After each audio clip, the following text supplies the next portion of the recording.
అందరికీ తెలుగువారి పెద్ద పండుగ సంక్రాంతి శుభాకాంక్షలు. తెలుగువారందరూ బాగుండాలి. ప్రత్యేకించి రైతులు, మహిళలు, యువత, విద్యార్థులు, ఉద్యోగులు అన్ని వర్గాలు కూడా బాగుండాలని మనస్ఫూర్తిగా ఆకాంక్షిస్తూ ప్రతి ఒక్కరికి సంక్రాంతి శుభాకాంక్షలు తెలియజేస్తూ ఉన్నాం. సంక్రాంతి అంటే మనందరికీ గుర్తొచ్చేది పల్లెటూర్ల వైభవం.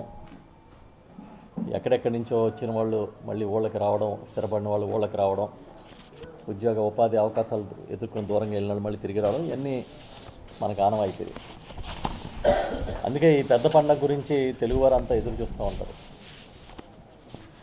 ఒక్కసారి సంక్రాంతికి, గత ఏడాది 2024 సంక్రాంతికి 2025 సంక్రాంతికి మధ్యలో ఏమైనా తేడా ఉందా అని గమనిస్తే చాలా అనిపిస్తూ ఉన్నాయి.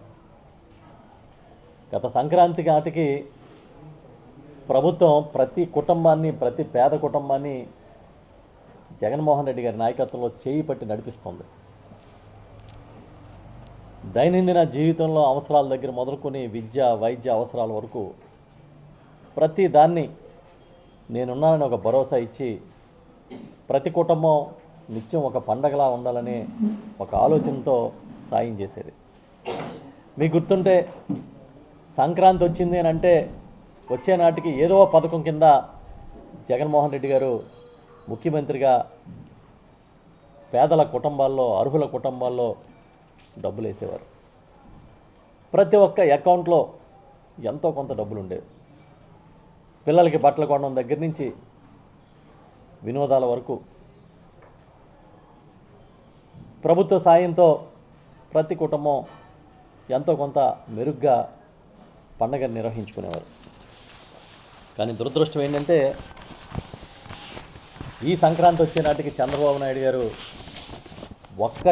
ఒక్క పథకాన్ని అమలు చేయలే. చెప్పిందేమీ చేయకపోగా భారాన్ని మోపేశారు. కరెంటు ఛార్జీలు బాదురు భారాన్ని మోపారు. అమ్మఒడి కింద జగన్మోహన్ రెడ్డి గారు గతంలో డబ్బులు ఇస్తే నేను తల్లి వందనం అని ఇస్తానన్నారు, అది లేదు. ఆరోగ్యశ్రీ అయితే ఇవాళ ఆసుపత్రులు ఆపేసిన పరిస్థితి. ఇలా చెప్పుకుంటే పోతే సూపర్ 6 కాదు కదా, ఒక్క పథకాన్ని సక్సెస్ఫుల్గా ఇవాళ అమలు చేయట్లే. చిత్రం ఏంటంటే ఏదైనా అడిగితే అద్భుతం, అమోఘమని వాళ్ళే సర్టిఫికెట్లు ఇచ్చుకుంటూ ఉన్నారు. నిజంగా ఇవాళ పండుగ ఎవరు చేసుకుంటున్నారంటే పేదలు చేసుకోవట్లే. గతంలో అర్హత ఉన్న ప్రతి మహిళ అకౌంట్లో డబ్బులుంటే ఒక పండగ వాతావరణం ఉండేది.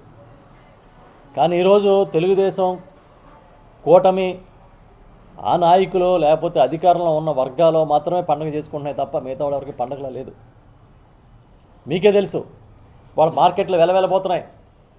పిల్లలకి బట్టలు కూడా కొనే పరిస్థితి లేదని పేద, నిరుపేద వర్గాలు ఆందోళన చెందుతున్నాయి.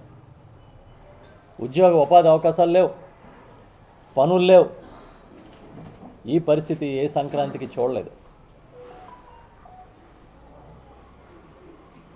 పండుగ వస్తుందనంటే ఒక ఉత్సాహమైన వాతావరణం ఉండాల్సింది.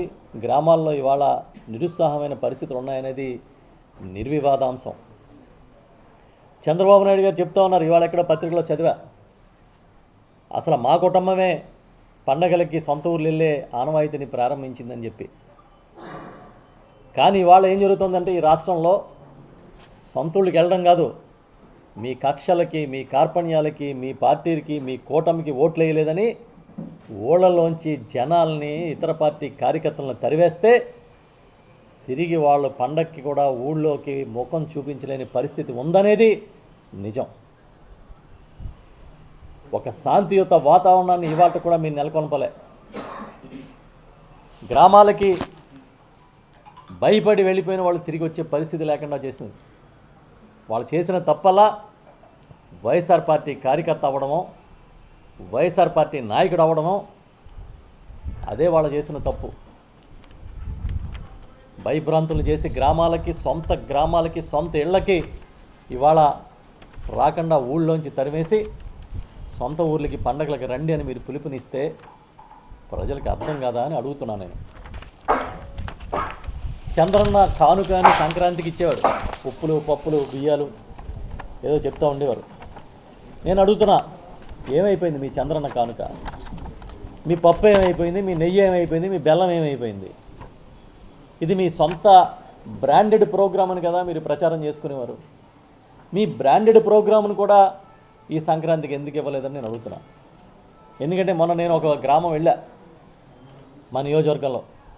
అక్కడ మహిళలు నన్ను కలిసినప్పుడు అడుగుతున్నారు, బాబు ఏదో చంద్రబాబు పప్పిస్తాడు నెయ్యి ఇస్తాడు అనుకున్నాం, అది పోయింది అని. ఆయన సహజ నైజం అది. పెద్ద పండుగ ఎవరికి వచ్చిందయ్యా అంటే తెలుగుదేశం పార్టీలోని ఆ కూటమిలో ఉన్న నాయకులకే పెద్ద పండుగ వచ్చింది, కానీ ప్రజలకు రాలే.